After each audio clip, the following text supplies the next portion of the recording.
Hi, everybody. My name is Nanika Edwards. I'm a poet, artist, author, linguist, and educator, even philosopher, you could add in there, from Trinidad and Tobago. I'm a Caribbean creative. In this video, I'm going to share what my art making creativity looks like, right? So people may say, Nika, you're doing this series on creativity. We want to see what makes you so creative or what qualifies you to say that you are creative. If you want to be rude and out of place, yeah, you could ask me questions like that. Anyway, here on this cover image, you can see my owl from my Rhyme with Reason series. And it's actually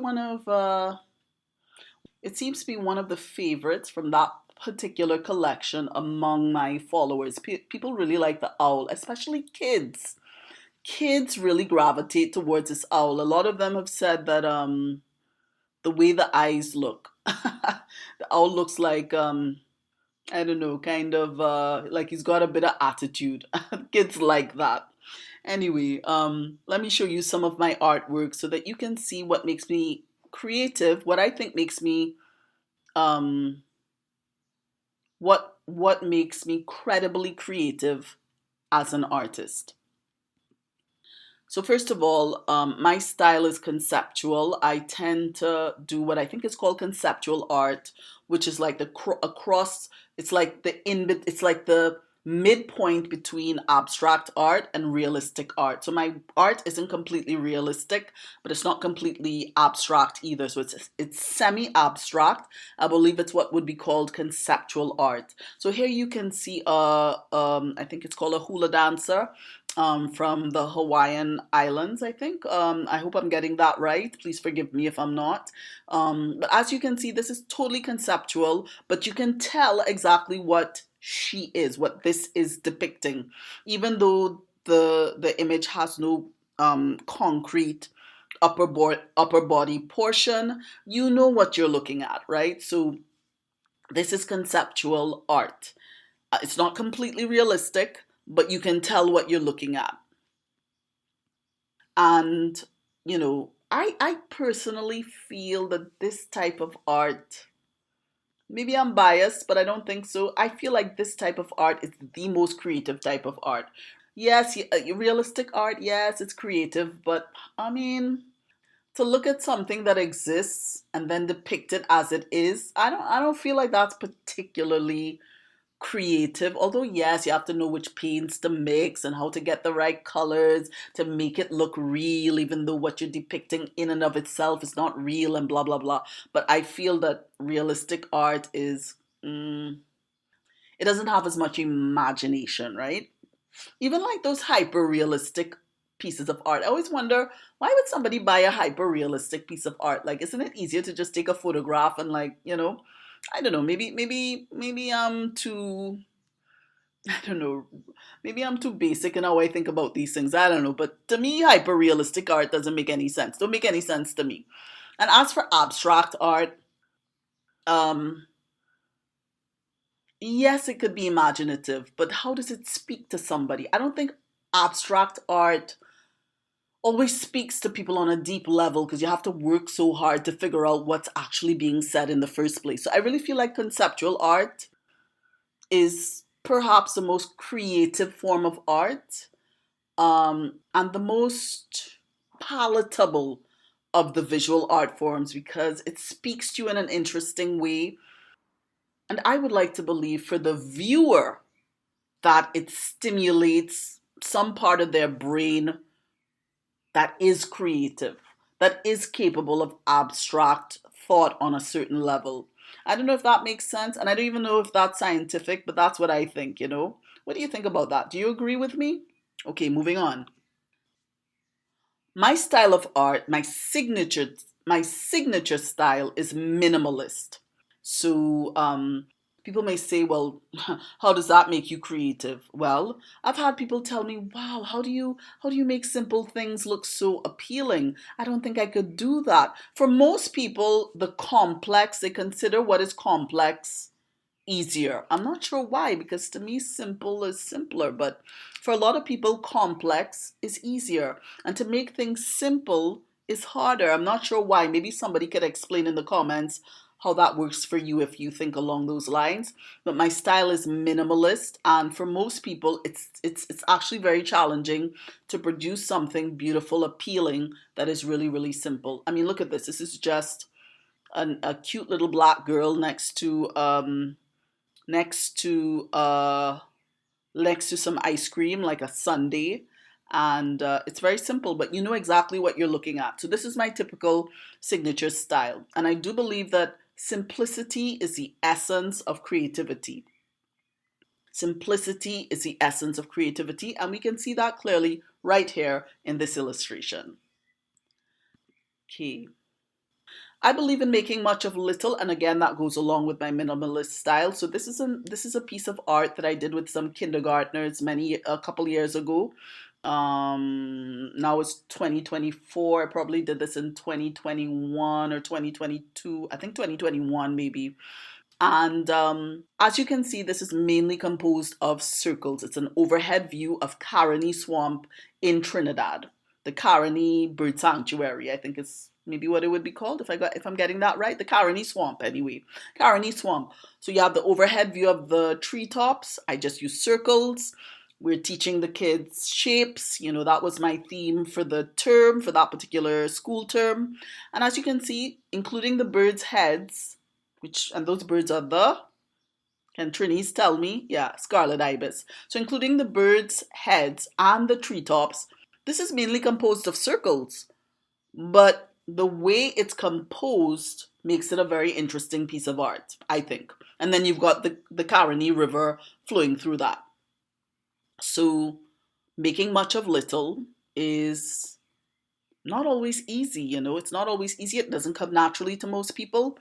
I think this is what makes one of the things that makes me a true creative, right? It's unique, it's interesting, right? How many of you have seen the Caroni Swamp depicted in this way? You know, not meaning to toot my own horn, but you know, you understand what I'm getting at. It's not always easy to reduce things to a very simple form, right? But I don't want to belabor that point. All right. Um, this, can you figure out what you're looking at here? That's right, it's a chameleon. It comes from my Rhyme with Reason collection of artwork. This is a stylized collage uh, artwork, piece of art. It comes from my stylized critter collage collection, Rhyme with Reason. And this chameleon is also pretty popular. The owl was popular. The owl is popular, but the chameleon is also one that people really like. And you know, it's stylized, it's conceptual art, but you can pretty much tell what you're looking at. And even if you didn't, once I tell you what it is, I think you can make it out. You can see the tongue, you can see the head, you can see the body, you can see the end of the tail curled up. So yeah, this is part of what my art making creativity looks like. I also have stylized drawing collections. For example, my Coco Chai, Mai Tai, and Java collection, which is a social commentary collection that was inspired by BLM, the Black Lives Matter movement. And this what I did with this collection was, you see how the lady's hair is done, especially the guy's hair as well, but especially the lady. For all the human figures in this collection, I did the hair like that. For most of the the human figures in that collection, the mouth, the nose, the tribal marks, they all have that stylized those stylized elements. So stylized drawing collections, that's a part of my creativity as well. I also have stylized painting collections. This is one of the paintings, watercolor paintings from my Island Poetry Trinbago collection, which is a collection that houses poetry, poetic prose, and watercolor paintings, hand-done watercolor paintings. So At the time that I did this, to be honest, I didn't know much about painting. I still don't know much about painting, but I just do whatever feels natural to me. And voila, this is what I produced. I think it's very creative. What do you think? This is supposed to be a fancy sailor, by the way. I didn't know how to do a fancy sailor at the time. I do now, but back then I didn't know, so this was the best that I could come up with. But I think it's quite nice. All right, moving on. Um, One of the things that I also do is creative calligraphy. Faux calligraphy is what it's called, false calligraphy. So it's not as rigid as traditional calligraphy, but what it does is that it marries drawing with calligraphy, art with calligraphy. Can you make out what you're looking at here? That's right, it's a peacock. And notice how the O is designed to look like the head of the peacock, right? Anyway, the great thing about this collection, and it comes from my critter calligraphy collection, is that it's great for teaching phonics, spelling, reading, and creativity. So even though it looks simple, this actually has a lot of prongs coming out of it, right? That can touch other areas of learning and development. Critter calligraphy is what this peacock is a part of, that particular collection. Here, you can see that one of the things that I think people have commented on about my art, one of the things that people typically comment on about my art is my color coordination. I just have a natural feel for color, and I've had people comment that my color coordination is unusual and it's unique. I think this drawing here is a good example of that. People say that they typically wouldn't choose the colors that I would. When I first started doing art, I just relied purely on instinct. But since that point, I have looked at the color wheel, and now I also use a color wheel to help me when I'm selecting what colors to put with what colors. So yeah, this is a unique form of color coordination. Do you think you would have typically put these colors together? Yeah, so this is part of my creativity, my color coordination. Divine inspiration is a part of my creativity as an artist. This peacock was the very first thing, my very first experience of having God put an image in my mind that was artistic. Yeah, I just saw a bunch of peacocks, all kinds of different kinds of peacocks. This was one of them. And so yes, divine inspiration is part of my creativity, right? All of my creativity doesn't always just come from me. It comes from my relationship with God, my friendship with God, my walk with God. And, you know, people like to boast that this is their muse, that is their muse, the other is their muse, but God is my muse in a certain sense, if I could put it in those artistic terms. All right. Exploration is part of my artistic creativity. So this fancy sailor and this is what the fancy sailor is really supposed to look like. This fancy sailor was one of my first attempts at mixed media. As you can see, there are some diamantes on this artwork, and you may not notice it, but the shoulder pads are made of paper, right? And then the rest of it is like a coloring page that was colored in with colored pencils. And I did this with my kindergartners. They loved it because, of course, kids love anything where they're sticking on diamantes and they can put on sparkly glue and things like that, right? So the kids love this. But this is one of the examples of me going beyond the boundaries of what I was accustomed to and exploring my artistic world creatively. As an artist, of course, I discover things along the way that I come to really like and that I incorporate into my style. After doing Inktober 2019, I realized that I really loved swirls. I came up with it myself and I liked it so much that I just started incorporating it into everything. So here you can see, I don't know, this is either rum punch or fruit punch, take your pick. I drew this for my Caribbean Christmas food series that you can find on my YouTube channel, Nanika Edwards. It's in my name. And yeah, this is fruit punch. And yeah, this is fruit punch or rum punch. And I went to town with the swirls. Discovering swirl power. Girl power, swirl power. Get it? The other thing as a creative is that you're going to find that different categories of knowledge that you develop, that you start seeing connections between them and they can feed into each other. So, for example, as an artist, my experience with photography helps me to compose my illustrations. Like, I know where to put the leaves, I know where to put the flower, I know how to put the plates in relation to each other. This here is a depiction of wild meat, which is a thing for us here in Trinidad. There are many people, I would say especially men, who love wild meat, right? So this is what this is. So composition inspired by photography is a big part of my creativity. The other thing is I love exploring different mediums. I shouldn't say I love exploring different mediums. And sometimes I explore different mediums. To be honest, I don't explore a whole lot as an artist. But when I'm doing books for kids, like little kids, I do like to use crayons for my illustrations sometimes. I feel like they're more kiddie-like. So this is from my Pickney poetry series. Pickney means little child in Creole English. And so this was me using regular wax crayons. You can see a pink cow. You can see my two nephews in a car chasing the cow. This was inspired by my nephews, actually. My older nephews, when they were younger, they liked to pretend that they were superheroes. And, so I wrote some poem. I think I wrote a poem about that, and that's what this is illustrating. Um,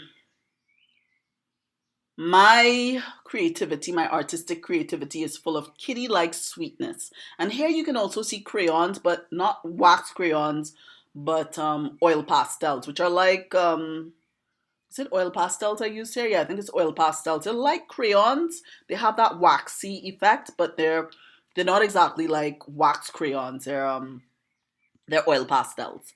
So this represents the nylon pool in Tobago. Maybe a little too not so calm. The waves are not so calm. So I don't know, people in Tobago may not really artistically agree with this. But anyway, this is supposed to be the nylon pool in Tobago. You can make out what you're looking at, the waves, the sun, the birds, the boat, right? So this is an example of kitty-like sweetness. A lot of people look at these things and think, oh, this is so nice. And then in the next breath, they'll say, this is for kids. But I don't like to pigeonhole my art and say, oh, it's only for kids, because I realize that my art also appeals to adults. And adults typically do like some things that feel like kiddie-ish. It makes you feel happy. Kiddie art makes us feel happy. Most kids are not trained artists, but something about their work makes us feel happy. So this is a good example of that. And finally, as a part of my creativity as an artist is that I'm always improving. Now, I don't always deliberately look to improve, at least not the way I do with maybe say poetry, but continual improvement is a natural, organic result of me just constantly creating art. As of today, July 18, 2024, I've produced 100, I've self-published 100 books. And because most of them or a lot of them are illustrated, I'm constantly doing art. I'm always doing art. When I say constantly, I don't necessarily mean every single day, but I've produced a lot of art within a relatively short space of time. And because I'm always practicing, I'm always realizing, I could do this differently, or I could do that differently. So this depiction here of, can you guess what it is? That's right, it's a go-kart girl. This depiction is a little more detailed than my collages would typically be. So this for me is an example of how I've improved as a collage artist. And by the way, my medium signature is paper collage. So I've improved as a collage artist. I've improved as a painter. I've improved as with drawing. Folk calligraphy is something that I kind of discovered I don't know if discover is the right word, but I came up with my own style, having been influenced by another artist, and also through my interactions with one of my nephews, who I typically create used to create coloring pages and different types of things for that he really enjoyed. And coming out of that, I produced different things that I don't think I would have ordinarily produced unless I was bonding with my nephew in that way. So that's it. This is all of these are examples of what my creativity looks like. I hope that this was interesting, maybe useful in some way. If you enjoyed this video, thank you for giving it a thumbs up. And if you would like to see more content like this, or if you'd like to continue getting content like what's shared in some of my other videos, then please subscribe. Until next time.